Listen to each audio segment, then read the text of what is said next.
Chapter 1. Rod, you're just too weak. With your abilities, you're not worthy to adventure with us. We should part ways here. The handsome young hero. Flanked by 3 beautiful young women in the carriage, they rode off into the distance. Did I just get ditched? Dust kicked by the carriage settled on Rod's face. Rod's lips twitched, his expression one of doubt, as though questioning his life choices. Just yesterday, he had transmigrated into this world, becoming part of a hero's party. And now, today, he was kicked out of it. All because they had encountered 3 pure and innocent girls along the way. This is supposed to be the hero time to defeat the Demon King, more like I obsessive girls. So, what? Rod's eyes wheeled with uncertainty. This was a world of magic and swords. Mysterious mages, powerful swordsmen, graceful elves, sinister demons, gods performing miracles, evil deities corrupting hearts, warriors battling dragons, heroes saving princesses. Good and evil coexisted, and individual heroism was the main theme of this land. He had barely managed to latch onto the hero's coattails. And now, after just one day, he'd been kicked aside. Looking at the few silver coins in his pouch, Rod's expression grew even more pained. His previous self, this fool, had sold everything he owned just to scrape together a handful of gold coins. And now, after just a few days with the hero, it was all gone. How long could he survive out here with what little money he had left? Was he really supposed to return to that backward, filthy village where the streets were filled with manure? But what else could he do?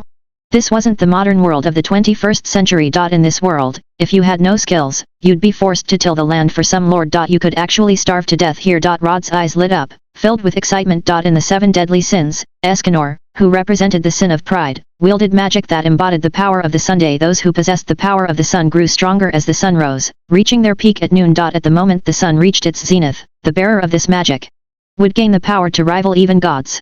Although the effect only lasted for a fleeting minute, in that minute, they an embodiment of invincibility, unmatched under heaven. However, this power. Chapter 2. It wasn't flawless. The body and temperament of the person who possessed this magic would change with the rise and fall of the sun. When the sun set, the bearer of the power of the sun would enter their weakest state. Even their personality would shift, becoming extremely timid and insecure. It was the very embodiment of I apologize for existing. But once the sun rose, their mentality would explode with overconfidence, filled with overwhelming arrogance. They would look at others with a gaze that said, I'm not singling anyone out, but all of you here are trash. However, Rod wasn't Escanor himself. He shouldn't be affected by the magic to the point that his personality would change. At worst, he would simply lose the enhancement of his magic at night. Come to think of it, it's daytime right now. Rod looked up at the sky, his gaze fixed on the blazing sun hanging high above. The sun, radiating intense light and heat, seemed to expand in his vision, eventually filling his entire line of sight. The sun. The scorching power spread through his limbs, coursing through every fiber of his being. Where Rod stood, the grass and flowers withered as if evaporated by the intense heat. The ground dried up, the rivers ceased to flow. Even the air around him warped slightly from the sheer heat. A terrifying aura of high temperatures radiated outward, with Rod at its center. So, this is the power of the sun. Rod stretched out his hand, and a flicker of flame danced at his fingertip. The floating fire burned with a heat that had to be in the tens of thousands of degrees. At this moment, he felt like he was the sun itself. Blinding light and searing heat poured from his body, as if threatening to tear him apart from within. And this wasn't even noon yet, when the sun's power would be at its peak. If he unleashed all his power at high noon, just how terrifying would it be? Destroying a country shouldn't be too difficult. Rod muttered softly to himself. For a brief moment, he realized how dangerous his thoughts were. Must be the magic influencing me. He stood still for a while, slowly adapting to the overwhelming power surge in through him. Half an hour later, he finally managed to rein in the scorching magic within his body. Chapter 3. Having too much magic isn't always a good thing, Rod muttered as he leisurely strolled down the path. The magic within him felt endless, constantly surging and spreading outward. Even a wisp of this power escaping from him was enough to render everything within hundreds of meters lifeless. Rod had to treat his body like a vessel, doing his best to contain the violent energy within. He had no choice but to be cautious. If he lost control for even a moment, the outburst of magic could obliterate an entire town in an instant. He certainly didn't want to be responsible for thousands of deaths due to a moment of carelessness. Not long after, a small village came into view. Rod glanced at the few silver coins in his pocket and decided to indulge himself at the tavern. He didn't have enough for an evening with 2 charming tavern girls, but a couple of rum drinks and a bed for the night seemed doable. Maybe I'll check if there are any new bounty posters while I'm at it. Taverns like this often had bounty notices from various kingdoms posted on their walls. From ruthless criminals to dangerous magical beasts, even demons. With some luck, there might be a hefty reward for slaying a dragon, rescuing a princess, or even inheriting a throne. The kinds of stories minstrels one loved to tell about legendary heroes often started in places like this. Whether those tales were real or pure fiction was something only they knew. Ding-a-ling, the tavern's bell jingled as Rod stepped into the lively, chaotic scene. Scantily clad women dressed as maids wandered between the tables, balancing trays of cheap rum. This rough but potent liquor was a favorite of minstrels and traveling merchants alike. Rod found a quiet corner and took a seat, away from the bustling crowd. A maid in a revealing outfit approached him with a bright smile. As she passed by a table, a burly man with a thick beard laughed heartily and gave her a firm slap on her ample hips. These tavern girls, though not stunningly beautiful, had a certain charm. The tavern owner clearly knew how to run the place, filling it with these alluring women who knew how to please the eye. One couldn't help but wonder where the owner had found these enchanting ladies. Rod ordered a cup of rum, then quietly listened to the traveling minstrels as they spun their tales.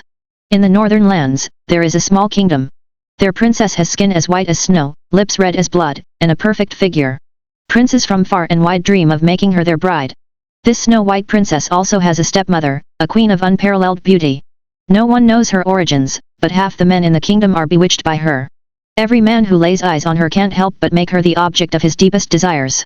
The minstrel painted an alluring picture of the queen's beauty, exaggerating her charms. In no time, he had turned the queen into a seductive and licentious woman, rumored to be available to any man. The gathered patrons listened with rapt attention, not caring whether the stories were true or not. After all, they were just a group of common folk, seeking a brief escape from their hard lives with a bit of drink and fantasy. Snow White and her stepmother? What a coincidence! Rod raised an eyebrow as he took a sip of rum. The bitter, malty flavor filled his mouth, followed by a subtle yet strong aftertaste that lingered pleasantly. Chapter 4.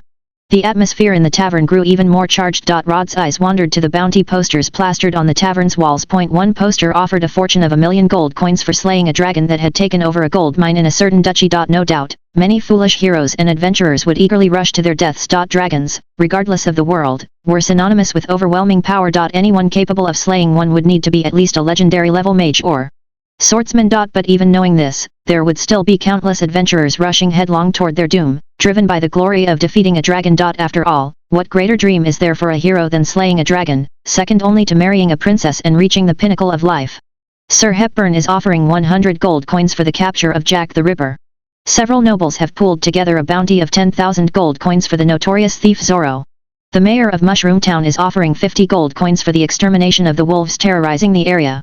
Mushroom Town, that's not too far from here, right? Rod pulled out a crude map from his pocket. Based on the map, the distance between this village and Mushroom Town was only about 10 kilometers. If he walked, it would take him half a day to get there. By carriage, an hour or two at most. It was relatively close. If I keep moving forward, I'll pass through there anyway.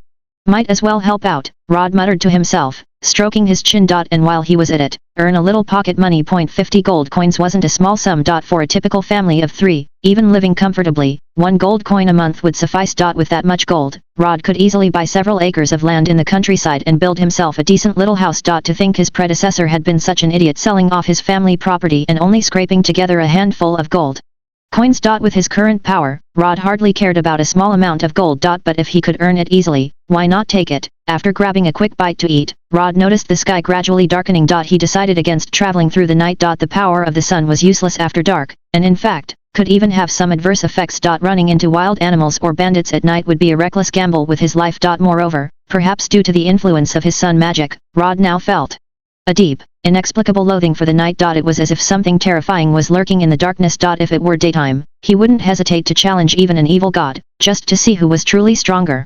Chapter The night was unusually still. In the cheap inn, the soundproofing wasn't exactly great. Lying on his bed, Rod could hear nothing but heavy panting and wailing that resembled a pig being slaughtered. Are they killing pigs next door? Damn it!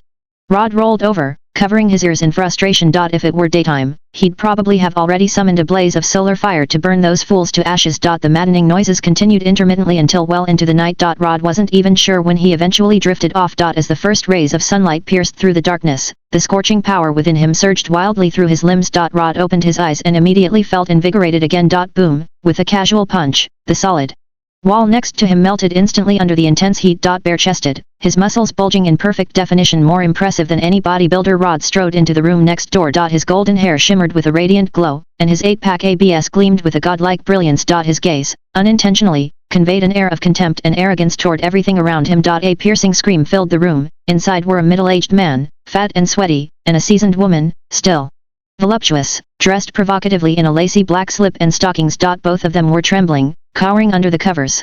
What do you want? The man stammered, swallowing hard, his body shaking uncontrollably. He couldn't fathom why a noble mage would show up in such a shabby inn. You two were a bit too noisy last night. I didn't like that. Rod waved his hand dismissively. In an instant, flames consumed the man's clothes and hair. A small lesson. Next time keep it down. Rod turned and left. Behind him, the man sat in stunned silence, staring at his scorched hair, on the verge of tears. Leaving the inn behind, Rod headed toward Mushroom Town. You have been awarded the power of greed, plunder, from the 7 deadly sins. Power of plunder, the ability to take anything from your opponent, whether tangible or intangible. Plunder, he could now steal his enemy's strength and magic, weakening them while simultaneously enhancing his own power. While not as invincible as the power of the sun, this ability was still quite formidable. And it was perfect for compensating for his lack of strength at night. After trudging along the muddy path for about an hour, an old woman in a black cloak blocked Rod's way. "Oh brave traveler, could you please help an old woman with a small favor?" Her face was filled with sorrow as she begged. Rod felt a million curses running through his mind. An old woman, cloaked and standing in the middle of a muddy road, blocking his path. It was just too suspicious. "What do you want me to do? I dropped something into a tree hollow over there. Could you help me retrieve it?" The old woman pointed to a large tree on a nearby hill. How did a frail old lady even climb that high and manage to drop something into a tree hollow? Rod had so many questions, but considering he was in a world where heroes fought dragons and married princesses, nothing really surprised him anymore. Chapter 6. The cliché tale of marrying a princess and reaching the pinnacle of life. Those things always seemed to happen in stories. An old woman dropping something into a tree hollow? Well, that's still within the realm of acceptability, I suppose. Rod thought inwardly. Let me help you look for it. Standing before the tree hollow, Rod realized the tree was even bigger than he had imagined. The hollow in the middle was large enough to easily fit a burly man inside. Rod peered into the hole. The dark hollow stretched downward into the earth, and he couldn't see the bottom. "I have a magic rope here. You can use it to climb down," the old woman kindly offered, handing him a coiled rope. "The rope's all ready, Why don't you climb down and get it yourself then? Did you drop your stuff by accident, or did you throw it down there on purpose?" Rod glanced at the old woman but said nothing. He was curious to see what kind of scheme this old hag was cooking up. After securing the rope, Rod began to descend into the hollow. The rope, despite its short length, seemed to stretch endlessly into the abyss. Well, at least she wasn't lying. The rope indeed had magic imbued in it. Before long, his feet touched the ground. Looking up, Rod found himself facing a dark corridor. He snapped his fingers, and immediately, a radiant glow erupted from his body, illuminating the entire passageway. At the end of the corridor were 3 doors, each of varying sizes. One was a small bronze door, just the size for a child. Another was a silver door, large enough for an adult. And the last, a massive golden door, stood larger than an elephant. "Young man, what I dropped was a flint. It's behind one of those doors. There are sleeping beasts guarding the inside, but this blanket will make them sleep even deeper. When you find it, I'll pull you back up." A dusty gray blanket was lowered down from the tree hollow, and the rope was promptly pulled back up by the old woman. It was clear, unless he found the item, she had no intention of pulling him out. "This old hag," Rod muttered under his breath. "Even if I do find the thing, I'm not so sure you'll live long enough to claim it." Chapter 7.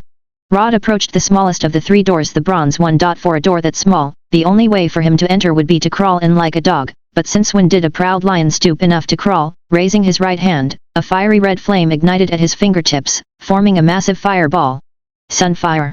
With a casual flick, Rod sent the fireball toward the door. The thick, solid wall melted instantly, revealing a passageway behind it. Beyond the door was an enormous treasure vault. Under the glow of the flames, mountains of copper coins and exquisite bronze artifacts filled the vault. At the entrance, a black dog about the size of a child lay sleeping.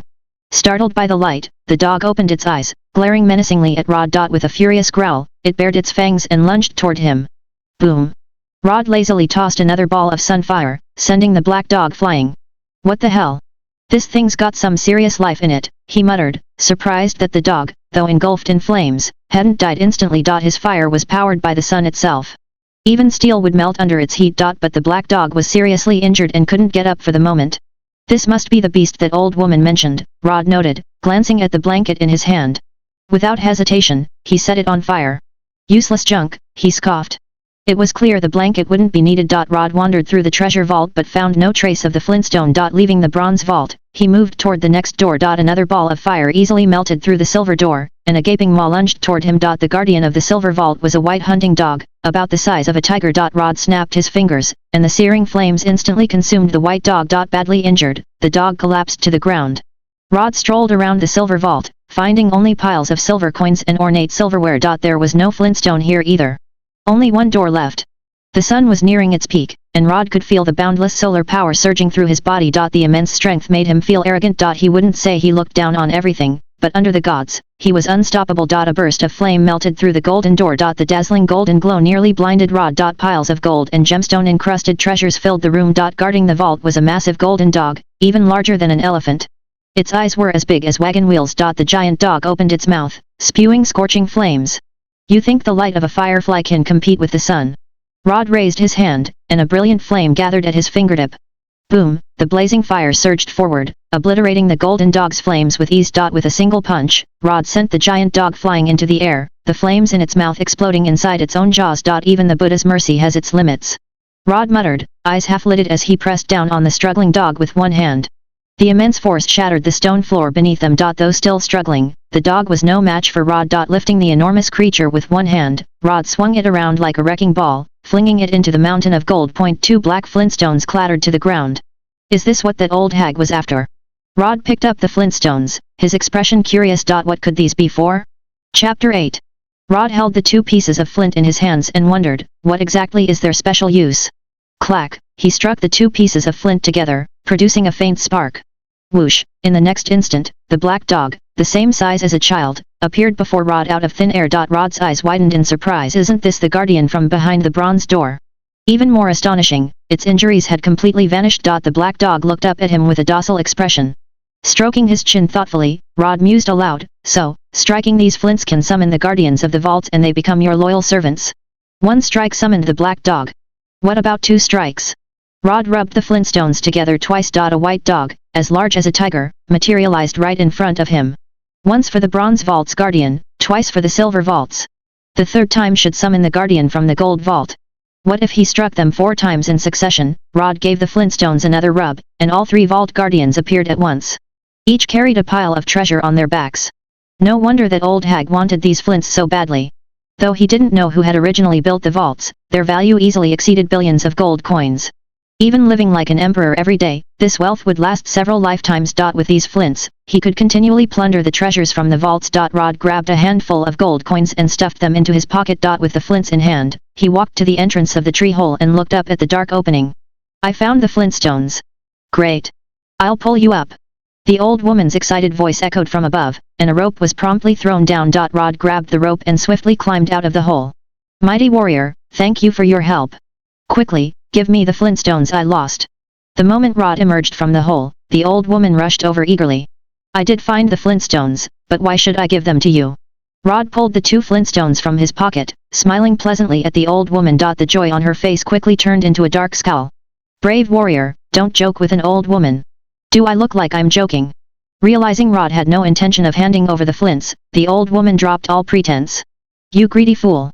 Death shall be your final destination. Whoosh, in an instant, the vines surrounding them sprang to life, writhing toward Rod like serpents. The once gentle vines transformed into venomous snakes, their sharp fangs gleaming with a sickly green light. A witch, of course.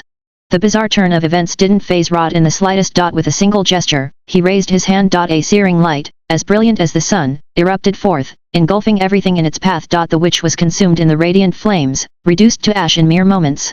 How could mere human strength ever hope to stand beside the sun? Chapter 9. This tree hole, leaving it as it is would be troublesome. After casually destroying the witch, Rod turned his gaze toward the tree hole behind him. It was the entrance to the treasure vault, a passage that wasn't originally there, somehow dug up by someone unknown. Now, the treasure vault was his private property. Even if a single coin were stolen, it would be his loss. Guess I'll just destroy it. Rod raised his right hand. The power of the sun flowed continuously into his fingertips. A massive orange fireball, over 100 meters in diameter, formed and hovered above his palm. The terrifying heat distorted the air around it. The merciless sun. Boom, the miniature sun slowly rose, then dropped, with a thunderous explosion, a blazing inferno engulfed the area. The entire mound, along with the trees and the tunnel, was obliterated. Everything vanished in the wake of the blast. That should do it. Rod dusted off his hands. The ground, now molten and solidified, had hardened into a substance tougher than concrete. Even if someone knew the vault was underneath, it would take a long time to dig through. Besides, the 3 guardian hounds remained on watch. These dogs had survived a direct attack from him and lived, marking them as formidable magical creatures. Even if someone somehow stumbled upon the entrance, they wouldn't make it past the guardians. I think I'm lost. Rod glanced at the crumpled map in his hand, then at the endless forest before him. According to the map, there should have been a small grove ahead. Beyond that lay Mushroom Town. So where did this vast forest come from? It's impossible for me to be lost. Humph, the map must be wrong. Rod pulled his coat tighter around him. The forest was bitterly cold at night. Without the power of the sun coursing through him, how could a regular person withstand it? This forsaken place, not even a bird in sight, let alone people. Rod muttered to himself. Just then, a glimmer of light appeared in the distance. His mood lifted slightly. Who'd have thought I'd find someone in this remote, desolate place? Cautiously, he approached the firelight. As he neared, the sight before him made him pause. Around a bonfire sat several massive figures, each over 3 meters tall, roasting something over the flames. Their enormous bodies were grotesque, with fat limbs and ugly features. 2 sharp fangs jutted from their lower jaws, and their dull eyes gave them a vacant, slow-wit look. Skewered on sharp sticks were human arms and legs, roasting over the fire. Ogres. Ogres were a type of low-level magical creature in this world. Though incredibly strong, they were dim-witted and violent, often living in groups. Their favorite prey was the weak, especially humans. The ogres devoured the half-cooked flesh with great delight. Nearby, several large iron cages were hanging from the trees. Inside, a few terrified humans huddled together. Roar! The ogres, still feasting on human limbs, immediately jumped to their feet. Their eyes turned savage as they glared at Rod. Chapter 10. Rod struck the 2 black flints together, and a small spark ignited in the dark. Sit! From the shadows, 3 vicious hounds sprang out, causing chaos among the ogres. The ogres attacked by the hounds panicked and stumbled, some of them rushing towards Rod, desperate to escape. Plunder. Rod reached out and touched the largest ogre. Whoosh! The moment his hand made contact, the ogre's body shrank as if deflating. At the same time, a surge of immense power flowed from the ogre through Rod's hand, spreading into his limbs. Rip! Rod's clothes tore apart as his body swelled to several times its original size. His knotted muscles radiated an aura of sheer brutality. With one hand, he gripped another ogre's head, activating the power of plunder once more. His muscles swelled like a sponge absorbing water, expanding at an astonishing rate. The ogre, now drained of its strength, had its skull crushed under Rod's grasp. Whoosh! A golden hound breathed fire, reducing several ogres to charred husks. In the blink of an eye, over a dozen ogres were annihilated. Rod pocketed the flints and sent the 3 hounds back to his treasury. Where are you all from? He lowered the cages hanging from the trees, freeing a group of terrified humans, then casually asked. We're merchants traveling to Mushroom Town for business. If it hadn't been for your help, we would have been eaten alive by these ogres. The leader, a middle-aged man, spoke with deep gratitude. This is a small token of our thanks. Please, accept it. Rod glanced at the small pouch the man offered him. The bag was light, containing perhaps a dozen gold coins. To an ordinary person, such a sum would be a fortune, but for Rod, who possessed 3 treasure vaults, it was hardly worth a second glance. Forget the gold coins. I noticed you have some furs in your carriage. Give me a fur coat instead. Rod selected a coat with soft fur lining the collar. The leader of the merchant caravan breathed a sigh of relief. Traveling merchants like them dreaded encountering greedy adventurers who demanded more than they could afford. Though the fur was high quality, it was only worth a few gold coins. Compared to the value of their entire cargo, it was nothing.